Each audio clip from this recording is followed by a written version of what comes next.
Анхаарал хандуулж бидэнтэй хамт байгаад баярлалаа. За лайв телевиз тодруулга болон гар үзэгч та бүхэндээ хөтөлбөрөөр үргэлжлүүлж байна. За эх 8 дугаар сард манай улсад нэлээд томоохон уулзалт хурал одоо зохион байгуулагдана. За тодруулж хэлэх юм бол цөлжилттэй тэмцэх тухай нэгдсэн үндэсний байгууллагын конвенцийн талуудын 17 дугаар баг хурал буюу за COP 17-г манай улсдаа эх орондоо даргалан зохион байгуулах гэж байгаа. Тэгэхээр энэ хурлын эргэн тойрондох асуудлаар COP 17-гийн ажлын албаны зөвлөх бат жаргал за мөн байгаль орчны сайд асан гэдгээр нь бас манай үзэгчид мэдэх байхаа гэж бодож байна. Тэгэхээр урилгыг хүлээн авч бидэнтэй яг энэ COP 17-гийн эргэн тойрондох мэдээлэл өгөх гэж ирсэнд танд баярлалаа.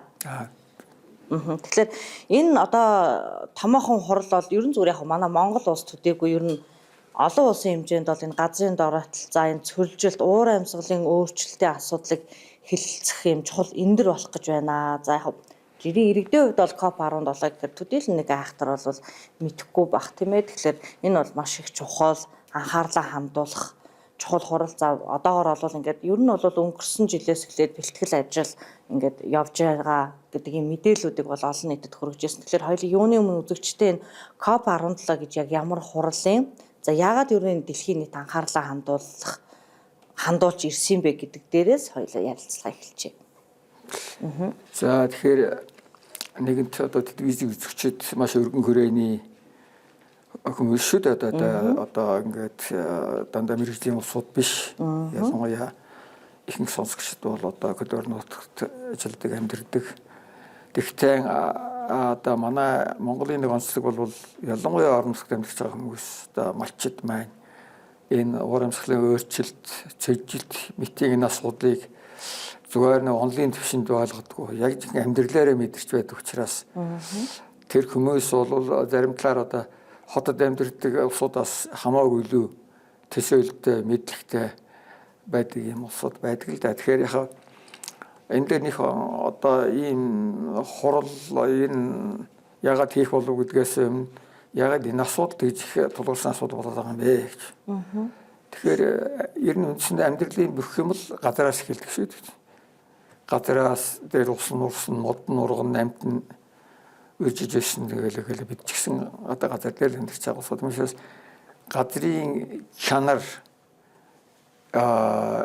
чанар ихэл зөвхөн үржижмээр нь ярьдаг болж ч бас одоо эрүүл газар гэж манайх бас ярьдаг шүү дээ. Өөрөөр хэлбэл газар дээр ургасч байгаа ус тэндээс ургасан одоо ургамал хүний эрүүл мэндэд халгүй хүн сэтгэжэл болох ус чанартай юм байх ёстой учраас газар бол маш эмзэг асуудал байдаг. Ер нь одоо дэлхийн хэмжээнд ер нь үндсэндээ хүний амьдралыг тулгуурлаж байгаа газрын ер нь баг тал хувь ямар хэмжээгээр илэгдэл эвдрэлд орцсон. Доройтолд орцсон гэж үздэг. За манай улсад бол бид нь одоо янз янзын тоол ярьдаг л да. Нийт нутгийн одоо 76.4 5 6 7 8 9 гэл ингээл ярьдаг. Яг ба тэгэхээр тим их 10-ны одоо 9 хүртэл нарийн тоо гарах хэцүү л да. Энэ бол баримжаал тоонууд. Гэхдээ үндсэндээ нийт нутгийн далгараа хувийн бол үндсэндээ ямар нэгэн байдлаар одоо доройтолд өртсөн гэж ингэж ойлгож болно. Тэгэхээр энэ конвенц гэж юм яагаад одоо юм байгуулсан юм бэ гэхээр өмнө нь одоо юуны нүүбийн эрхт гурван конвенц гэж хүмүүс ярих дуртай байдаг юм. Энэ юу гэхээр уур амьсгалын конвенц, биологийн конвенц, тэгээд цөлжилтийн конвенц. Тэгэхээр яг хүмүүс бол цөлжилтийн конвенц гэхээр нөгөө цөлтэй газартал хамаатай юм байна. Цөлмөл мэддэг улсууд хамаагүй юм байна гэж бодоод байгаа. Тийм шүү. Энэ бол цөлийн тухай конвенц биш. Энэ цөлжилтийн тухай конвенц. Бид нь одоо цөлтэй тэмцэх гэж байгаа биш, цөлжилттэй тэмцэх гэж байгаа улсууд шүү. Тиймээс конвенцийн нэр нь цөлжилттэй тэмцэх гэсэн үг байгаа. Цөл гэдэг юм бол тэгтээ хэрэг одоо олон сая жил, олон зуун мянган жилийн өмнөөс ингээд бүрэлдэн тогтсон. Одоо одоо тодорхой хэвшинж болчихсон юм экосистем шүү дээ. Зүгээр энэ цөл хөдөлгөөнд ороод хаяагаа тэлж байгаа зүгээр байжсэн элсэн махан нүүж байгаа ийм асуудал байгаа. Тэгэхээр бид бол энэ цөлжилттэй тэмцэх конвенц гэж өөрөөр хэлбэл цөлжилт гэдэг энэ процесс нь одоо газрын доройтын нэлээд хурц илэрч байгаа хэлбэр гэж ингэж болно. Тэгэхээр манай улсын хувьд бол яг чөл гэдэг ийм хэмжээнд нэрлэгдэх газар бол харьцангуй бага л да. Тэгэхдээ яг Монголын говь гэдэг бол дэлхийн том одоо чөлөрөх нутгийн тоонд ордог. Одоо хүмүүс бол сахарын чөл, техниканы чөл гээл. Тэгэхээр Монголын говь гэхээр энэ одоо арай нэг чөл биш юм байна гэж. Тэгэхээр яг энэ чанартай бас яг чөл гэж нэрлэхээр тэр арай 9 махан болцсон газрын хэмжээ манад бага. Тэгэхээр манай тал хээр нутаг одоо тэр чин тал хээр гэх л дотор одоо хэдгэд нь одоо хуурай хээрч гэдэг юм уу, чөлжүү хээрч гэдэг юм ингээ янз янзаар нэрлэдэг л да. Тэгэхээр манай амьдралын тулгуур үндэс болсон газрын чанар ингэж өөрчлөлтөнд орж байгаа учраас одоо ганц улс үндэстэн биш дэлхийн нийтээр энийг анхаарахгүй болохгүй гэж. Тэр анхны дохой яасан гэхээр Африкийн одоо Сахалийн цөл гэж байдаг л да. Тэн чинь хэдэн жил дараалан ган болоод маш олон орн ганд нэрвдээд одоо хүнс тэжээлийн асуудал маш хүндрээд олон хүн өсгөлнгээр амьсгал ихссэн. Энээс сочирлава дэрний цөлжилт гэдэг юмтай тэгээ ган гэдэгтэй энэ гадрын доройлттой тэмцэх асуудлыг олон улсын хэмжээнд авч үзэхгүй бол болохгүй юм байна гэдэг ингээд анх одоо чөлжилтийн конвенц гэж юм гэрээ хэлбэрийн одоо юм байгуулъя гэдэг ингээд ярьж эхэлсэн. Ингээд үндсэндээ одоо 92 онд дэлхийн дээд хэмжээний уулзалт гэж Бразил улсад болсон тэр нөхөр одоо байгаль орчин баг хөгжиж гэсэн сэдвээр ингээд энэ дээр бол үндсэндээ урамсгалын конвенц, биологийн конвенцэд гаргажуулсан. За миний эндээс цөлжилтийн конвенц гэдэг юм байгуулах асуудал яригдээд ингээд явсаар байж одоо албан ёсоор 94 онд одоо дөр төрхөө болсон. Тэгэхдээ анхны конвенц бол ерөөсө чөлжилтөд тэмцэх тэгээд Африкт тэмцэх зориулсан. Ийм ягаад гэвэл Африкийн нөгөө Сахалийн бишийн одоо юунаас бол тэгээд дараагаар нь одоо бас манай улсын одоо бас тодорхой идэвхнээстэйгээр ой энэ чөлжилт чинь ганцхан Африк биш ээ. Чинь бус бус нус. Аз чинь тэрэ яриа одоо бас чөлжилтийн нэр хүчтэй тэгээд ингээд Азийн хавсралт гэж бий болгосон. Ингээд дараа нэмсээр байгаад дараачийн хавсралт одоо юуны Латин Америк, Карибын бүс нутгийн бас чөлжилтийн асуудал яриад сүүлд нь газар дүнтэн гэсэн хойд хэсэг гэж ясаар одоо ингэсэн конвенцэнд ганц 4 хавсралтай болцсон явж байгаа. Тэгэхээр энэ конвенцийн талуудын одоо энэ конвенцийн талуудын ээлжид байгаа 2 жилд нэг удаа болдог.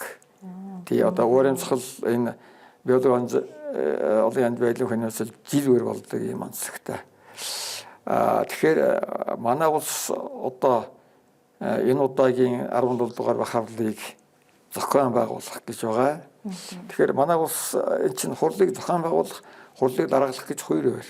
Эсвэл хурлыг зохион байгуулна гэдэг нь үндсэндээ тэр конвенцийн газраас тэр хурлаа хийх бүх юмаа үндсэндээ хилцэх хэргийн асуудал энэ тэр бичиг баримт бүх юмаа ингээд энэ дээрээ тэр албан ёсны орчуулгаа одоо бүгдийг өөрснөө хийдэг ийм ажилтай. Юуны хурал даргалах гэдэг бол тустай асуудал. Тэгэхээр манай улс бол үндсэндээ зохион байгуулах орны хувьд бол анх удаа зохион байгуулж байгаа. Хурлыг даргалахын хувьд 2 дахь удаа даргалж байгаа. Манай улс одоо энэ талуудын 4 дугаар хурлыг даргалж ирсэн. Тийм учраас манай улс ямар хэмжээгээр энэ чөлжилтийн асуудал яагаад ийм олон улсын бүс нутгийн хэмжээнд одоо тухайн орны хувьд ийм хурц байдал руу яагаад олон улсын хамт ажиллагаа хэрэгтэй болов гэдэг юм дээр бас зөв хэмжээний туршлага хөрөмтлүүлсэн юм улс гэж үзэж байгаа. Ингээд энэ талуудын бах хурлыг авах асуудал бол авъя гэсэн морон бол бас авдаггүй. За. Тэгээ энэ хурлыг үнэхээр зохион байгуулалт хийж чадхаар тэр хөндиж байгаа асуудалд ямар нэг хэмжээгээр асуудлыг одоо зовлон ярих биш, асуудлыг шийдэх арга одоо зүгэн одоо ямар нэг хэмжээгээр чиг зүглэн улсан олон улсын одоо төлөөлөгчдөө үрж ирүүлээд бидэнд ингэж одоо хэцүү байна гэж зовлон тооцох биш, ийм байдал хүндэрсэн. Ингэж бидний шийдэж байна, шийдэх гэж байна, шийдэхээр бэлдэж байна гэдэг юм яриад саналуудаа хуваалцдаг. Энэ талаас Монгол бол Монгол улсад энэ хурлыг даргалах, зохион байгуулах эрхийг олгож байна гэдэг бол бас ямар нэг хэмжээгээр Монгол улс одоо энэ чиглэлийн олон улсын хамт ажиллагааны хүрээнд нэлээд одоо өндөр түвшинд байгаа гэж одоо өөрсдөө магтаж болно.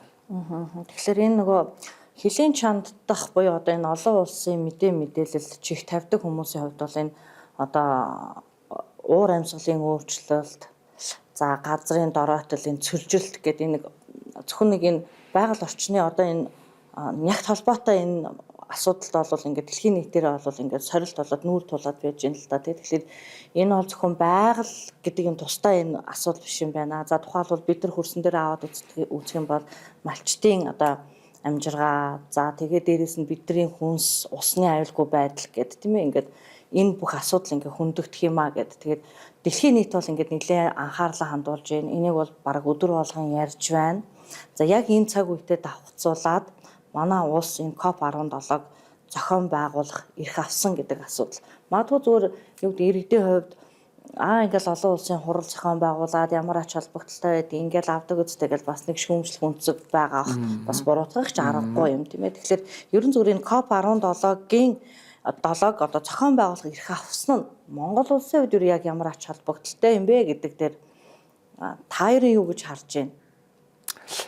Тэгээ яг хөө зарим хүмүүс ер нэг одоо манай төрөлхтний өдөрс гадаад ажиллахаар бахан мөнгө олж ирдэг.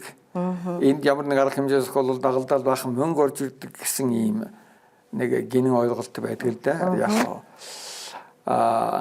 тэгэхээр одоо Монголд ямар ач холбогдол зөвхөн орж иж байгаа мөнгөөр тооцож болохгүй шүү дээ.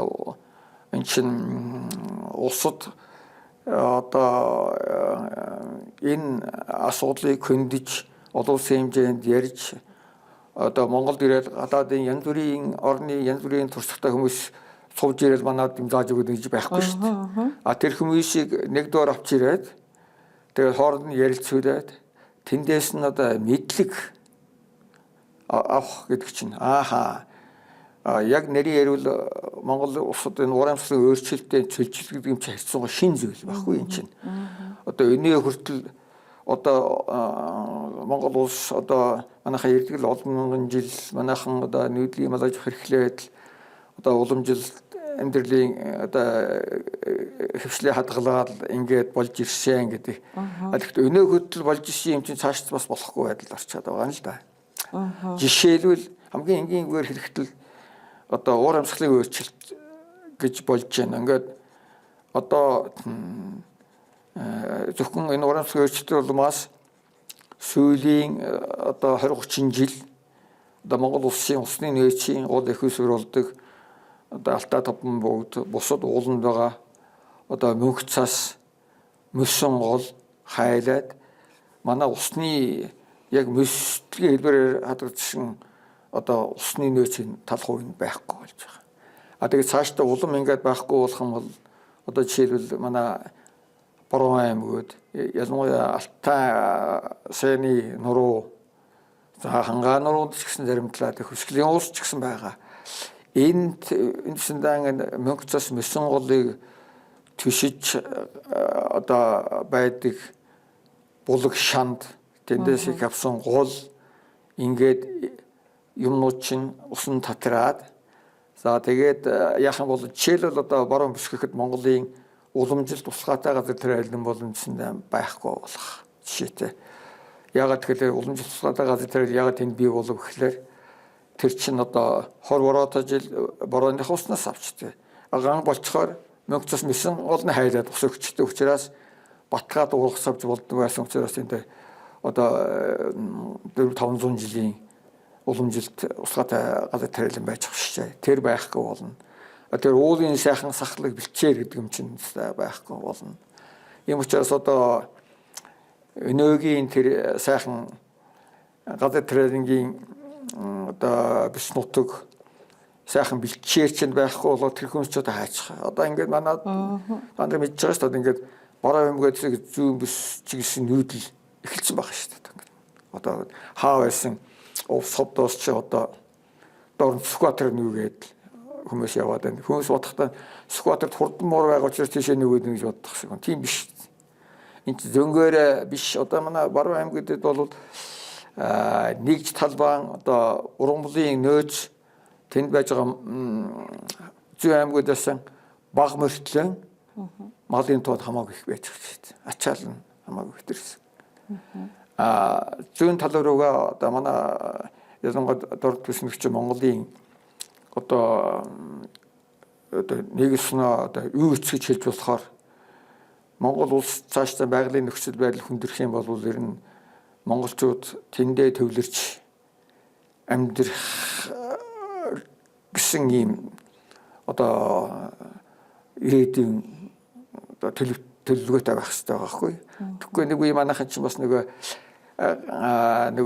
чөлөөт бүс нутаг болгоод ингээл гадна дотны хүмүүсээ уруулаад нэг яах гэснэ одоо орон нутгийн хүмүүсийн эсрэг тулгараад ингээд болсон штэ. Тэр бол бас зөв байсан. Ийм учраас өнөө хүртэл байж байгаа энэ юмныг энэ чигээр цааш нь байх аргагүй болцсон байна. Тэгэхээр энэ чи үсгэл ур амьсгал ерөнхий нөхцөл байдал ингэж байна. Хурд дундас ерөнхийдөө хэмжээ нь багасахгүй ч гэсэн улирлын шилжилт болоод нөгөө хаврын яг одоо тарьсан одоо тариа ногооны соёолох цагт хэрэгтэй чиг байхгүй.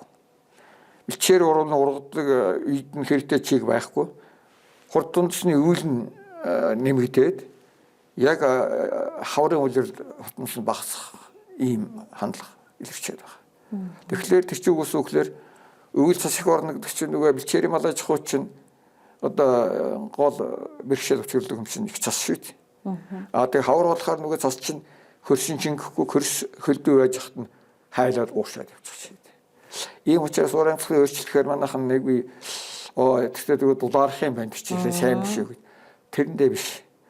Дулаарсан ч гэсэн хурцыг байхгүй бол тэр нэмэргүй шүү дээ.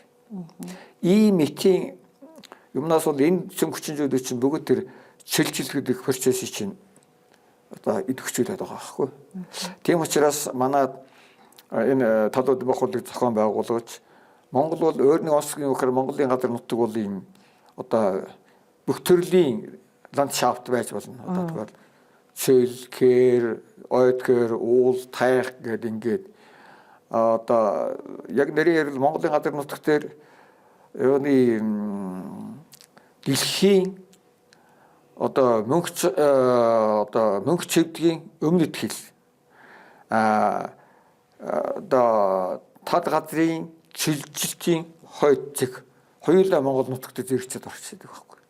Ийм онцлогтой учраас одоо шилжилтийн конвенц нэгдсэн улсууд талуудын баг хурлыг Монголд хийх болсныг бол зүгээр нэг ээлжингээрсэн хурал хийхгүй хаа монголчууд эднэр нь захаар хавуулж мэднэ гэж одоо зарим хүмүүс бодож байгаа байх гэж байна. Та түрүү ярилцлагынхаа ихэнд бас хэлсэн л дээ. Ер нь ингээд энэ хурлыг зохион байгуулъя гэсэн болгонд нөгөөд байдгаа гэж тийм ээ. Тэгэхээр энэ хурлыг ер нь Монгол улсад яг зохион байгуулсан шалтгаан нь юу юм гэдэг дээр та нэг дэлгэрэнгүй тайлбар би бас авчмаар байна. Дээрээс нь бидэрт яг ямар давуу тал байсан болоод ер нь манай Монгол улсад үгийг энэ хурлыг зохион байгуулах эрхийг өгсөн ямар шалгуур үзүүлэлтийг давсан юм бэ?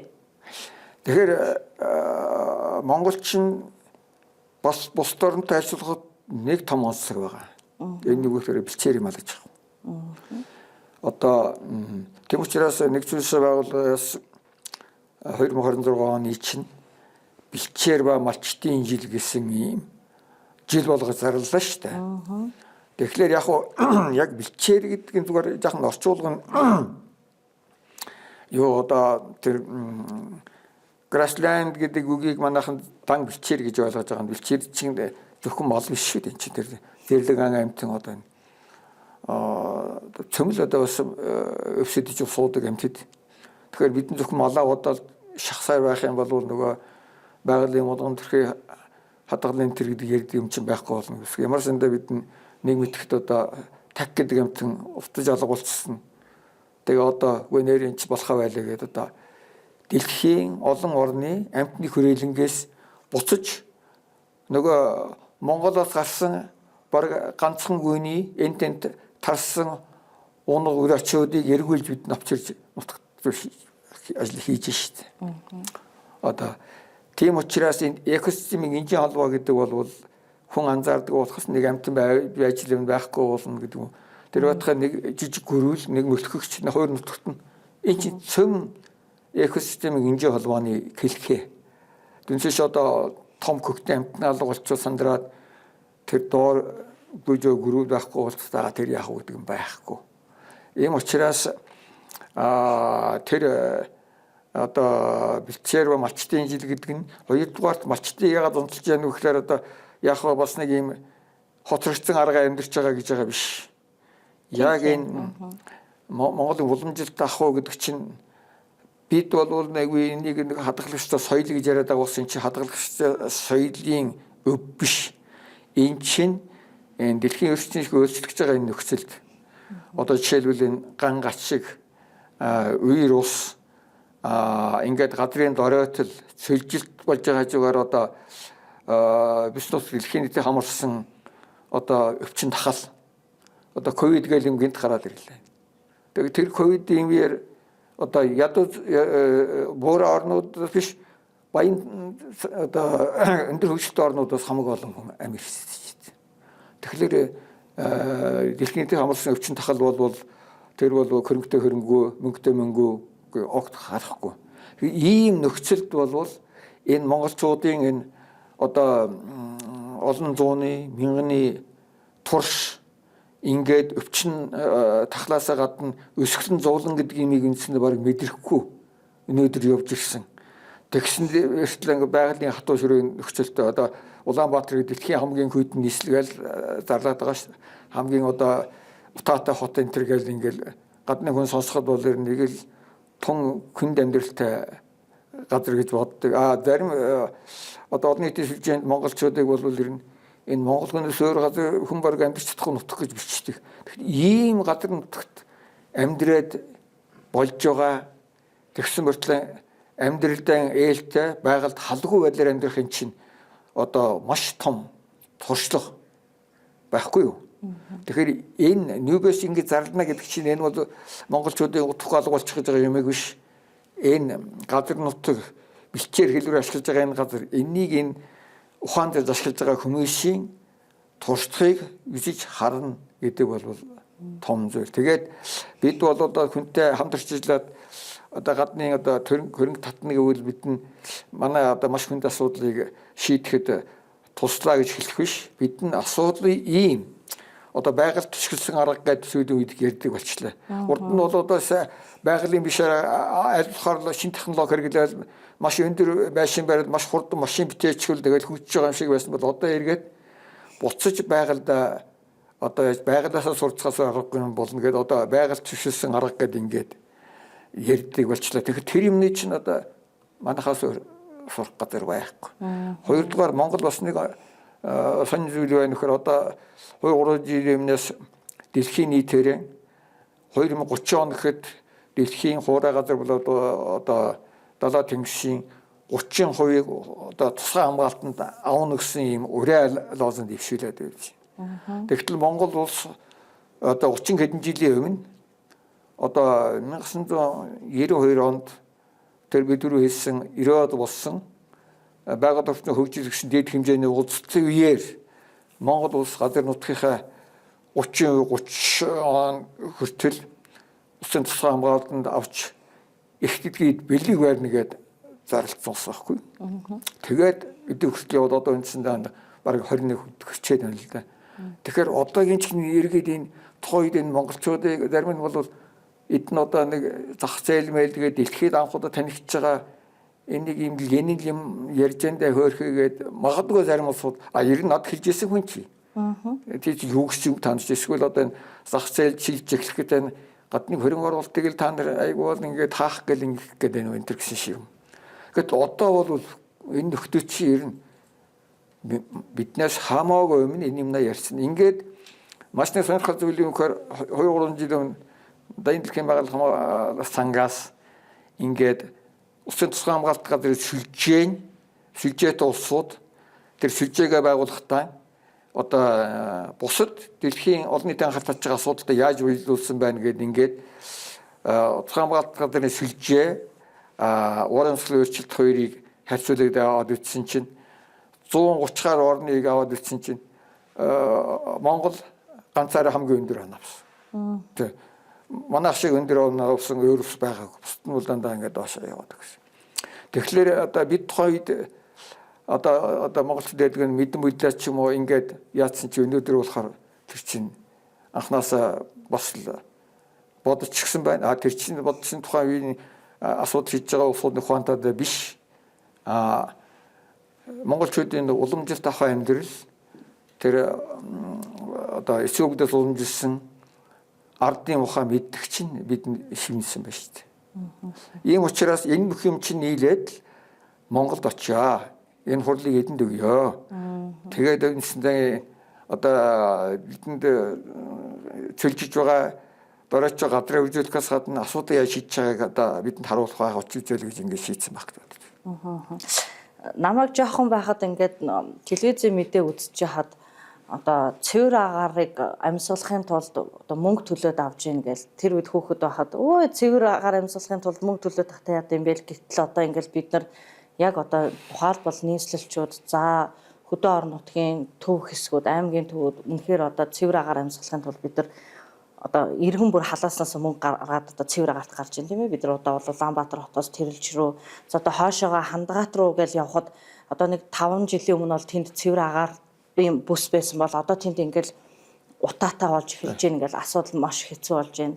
За нэлээд хэдэн жилийн өмнө цэвэр усны асуудал гээл бас л цэвэр усны хомсдлын асуудал ингээл биднээс хол байх юм шиг. Гэтэл бид нар өнөөдөр ингээд нүүр тулж ин гихчлэнгээр энэ уурын амьсгалын сорилттой одоо дэлхийн нийт гэлтгүүд бид нар өөрсдөө хүртэл саяхны хүртэл хол байсан мэт боловч ингээд нүүр ингээд яалтчгүй тулж гин л да. 5 сая нэлээд ноцтой зүйл ярьж гин баруун аймагуудын одоо малчид зүүн аймагуд руу ингээд одоо юу гэдгийг их баг хэмжээгээр шилжин сууршиж байгаа нь өөрөө тэр хурдан удмын адуу тэнд байдаг гэдэгтэй биш. Тэнд одоо аль хэдийн газрын дороотл уур амьсгалын өөрчлөлт гэдэг зүйлийг мэдэрсэн учраас ингээд бэлчээр нутгаа дагаад яваад байна шүү дээ тийм ээ. Тэгэхээр энэ бол малчид гэлтгүүгээр ерөн зүгээр одоо юу гэдэг зүгээр бид нар өөрсдийнхээ хөрсөн дээр аваад үзэх юм бол монголчуудын нийгэм эдийн засгийн хувьд ерөн яг ямар хэмжээний төвшөнд хүрчээд байгаа юм бэ гэдэг дээр таас дэлгэрэнгүй мэдээлэлгүй. Одоо ингээл цөлжилт гэж байна. Хараахан бидний газар нутгийн цөлжилтээс одоохондоо ангид байна л гэж байна. 10 жилийн дараа бас юу болохыг одоо мэдэхгүй шүү дээ, тийм ээ. Тий. Гэхдээ энд бас нэг зүйлийг хэлэх ёстой л ингээд бидний хэл гаргаж ярьдаг. Одоо жишээлбэл уламжлалт авах амьдрал ингээд бэлчээрийн мал аж ахуй ингээд одоо их сайхан гэлүүд нь ярьж байна. Яг өнөөдөр нөгөө бидний одоо яриад байгаа нэг уламжлалт бэлчээрийн мал аж ахуй чинь яг тэр юуг хадгалж чадж байна. Ерөөл бол саяхан болт манай уламжлалт бэлчээрийн мал аж ахуйн нь одоо ам зогоох биш ам зоох хэрэгсэл байсан шүү дээ. Одоо бол ашиг болох хэрэгсэл болсон байгаа бид. Тэгээ хуучин байдлаар дээр нэг үйлрэлийн одоо дагаад бэлчээрээ шилэгдэг нүүдийг барьдаг бэлчээрэн хамгаалдаг юм баг байхгүй шахуу болоод нүүс ухаа байгаа. Тэгэл ерөөсөө энэ цөлжилтийн чинь хамгийн онц юутай юм бохор чинь нэг манад ингээд цөлжилтийн явц чинь толборсон байлаар эхэлж байгаа байхгүй. Зүгээр ингээд урдаасаа эхлээл одоо шарлал улаагаад ирэх юм шиг хүмүүс болоод тийм энэ байгалийн процесс нь бол дандаа толборсон байдлаар хэсгэлжилсэн байдлаар тоонолжилсан байдлаар явдаг ийм зүйл л дээ. Одоо зүгээр энэ хүнийг хэлэхэд манайхан одоо цөлжилтийг сааруулах гэдэг ингээд ногоон бис хөтгөр олон жилийн өмнө хэрэгжүүлсэн л дээ. Тэгэхээр одоо тухайн үед ногоон бисийг санаалсан манай засгийн газар тухайн үеийн яам одоо бол маш их зөв зүйлийг хийсэн. Одоо бол тэр нэг олигтой дэмжлэг авах үед хэцүү байна. Гэтэл манайх бол яасан бол баруунаас зүүн ясны нарийнхан зурвус ой хийхээр одоо төлөвлөсөн байхгүй. Гэтэл одоо манай урд хөршил ерөөсөн цагаан хэрмээс хойш хүртлээ бүх нутгийг ногоон хэрэг гэж хэлж байгаа байхгүй. Өөрөөр хэлбэл цөлжилт гэдэг энэ цөлжилт явц шин зүгээр нэг жижигхэн зурвус барай зогсож идэх юм биш ээ. Энэ чинь маш төвөгтэй процесс явж байгаа учраас одоо бүр бүс нутгийн хэмжээнд нь одоо ингэж тэр толборсон цөлжилтийн голомтуудыг арилгах аль нэг болцоотой сэргэж байгаа газрын дэмжих ийм байдлаар явнаа гэдгийг чинь одоо бас энэ том улс эдийн засгийн хүч чадалтай бас шинжлэх ухаан хувьд одоо үндсэндээ одоо илүү хөгжсөн улсууд бол тэнийг мэдрээд байна л да. Тийм учраас бид бол энэ одоо энэ хурлын явцад бол бид бүхнийг мэддэг их биш. Бус улсуудын одоо дэвшүүлээд, хэрэгжүүлээд амжилт олж байгаа тийм туршлагаас нь суралцаад болж игэл бид ийм хийж чадна, та нартай хамтраад ийм хийе гэд ингээд одоо хамтрагчны төсөл болох. Өөрөөр хэлбэл түүнээс зүгээр нэг бахан мөнгө ороод ирэх биш. Одоо өөрийнхөө хийж чадж байгаа юм, мэдж байгаа юм хэлээд тэр улсуудтай хамтраад том тусал хэрэгжүүлэх зам нэгнэ. Ийм байдлаар энэ хурлын одоо эдийн засгийн агуулгаар тэрийгэ дагаад орж ирэх технологиуд байна. Мэдлэг чадвар байна. Энэ бүх юм чинь энэ хурлыг зохион байгуулсны, энэ хурлыг даргалсны одоо бодит өрөөгөөж болох ёстой. Ер нь яг ямар үр дүн хүлээж байгаа юм бэ? Мэдээж эхлэх цэгээ хатгсан юм чинь ер нь төгсгөлийн бас үр дүнг бас харж л байгаа ш. Та одоо энэ COP17 гэх том хурлын ажлын албаны даргын хувьд бид нар бас энэнийг бас төсөөлсөн л байгаа ах тийм ээ. Гэхдээ яг би л ажлын дарга биш. Дарга би сая одоо 6 сарын 1-ээс л үндсэндээ энэ ажлын хэсгийн зөвлөх болж байгаа хүн л дээ. Тийм учраас одоо энэ манай ажлын албаны хийж байгаа бүх юмыг би одоо мэддэг хүн биш. Зүгээр ихтэй энэ асуудалд олон жил оролцож явсан одоо яг судлаачийн байр сууриас яхаа бас ямар хэмжээгээр одоо төр засгийн алба хашиж байсан асуудал хариуцсан энэ үед бол миний ярьж байгаа зүйлүүд л түүнд хамаатай л да. Зүгээр өгөөж гэхээр одоо зүгээр бидний энэ мэдлэг чадвартай технологи авснараа бас ямар нэг хөрөнгө санхүүгийн дэмжлэг авснараа одоо өнөөдөр бид яриад шүү дээ. Одоо манай газар нутгийн залан хэдэн хувийн одоо ямар хэмжээгээр чөлжиж байна гэдэг.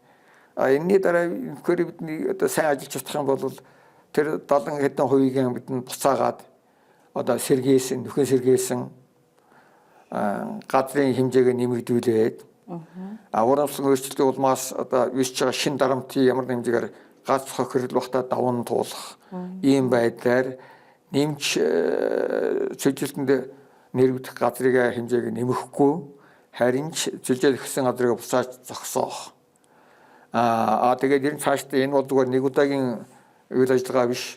Байнга Монгол улс ингээд одоо хөгжийнхаа бодлогод байгаль орчныхаа асуудлыг хамт тусгаад одоо байгаль хамгаалахар хэмжээгээ одоо үндсэндээ иргэндээ ивэлтэй байгальд халгүй сөрний хөгжилд нэмэртэй байхаар одоо шийдэж эхлэвэл энэ том хурлыг Монгол улс зохион байгуулсны үр дүн л гарна да. Тэгэхээр энэ бол ганц хоёр өдрийн дотор хийх зүйлөөс нөрвжилсэн одоо мэл явцыг тэгээд энэ үед бол зөвхөн орж ирсэн хөрөнгө оруулалтын мөнгөний дүнгээр илэрх биш.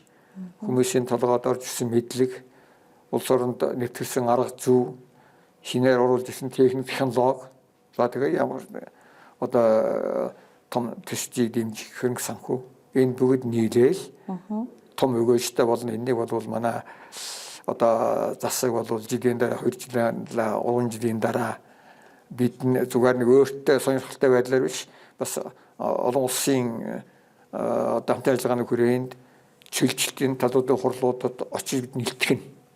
Ингэснээрээ одоо ингээд бид улс орныхаа хүрээнд ийм өгөөжтэй юм хийлээ.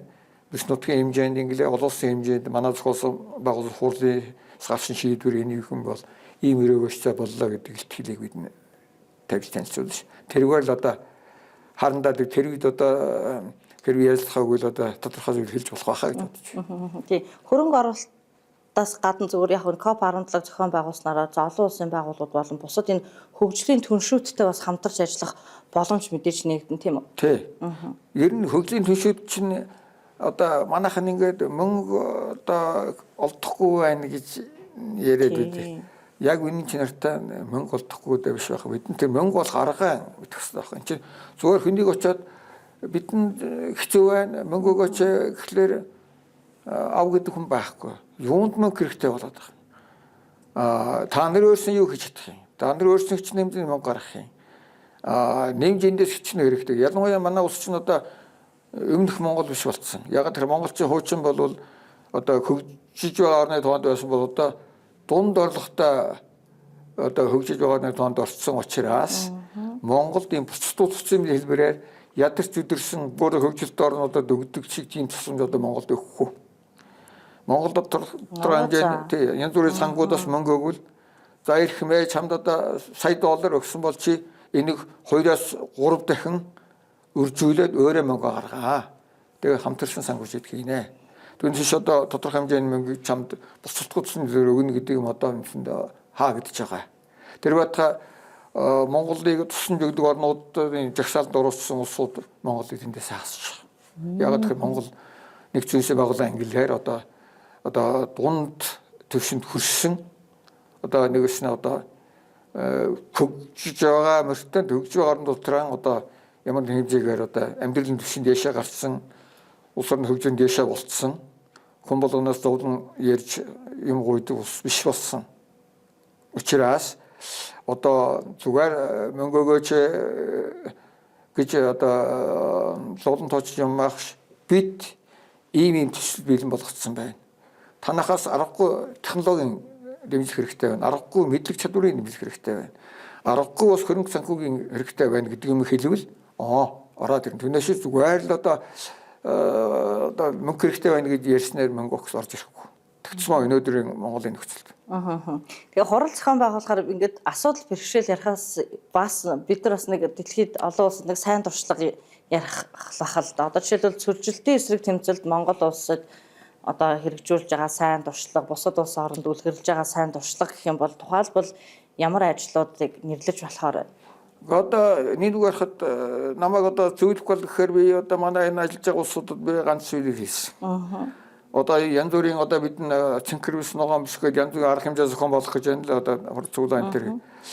Тэгээд нөхөд минь болж игэл зовлон бага яриараа ололт амжилт асуудал шийдэж байгаа аргуудаа яриараа. Тэгжиж хүний сонирхолтойгоос биш зүгээр одоо усууд авч ирчихээ тэгэл зовлон яриад байхаар энэ усууч асуудал огт шийдэж эхлэегүй.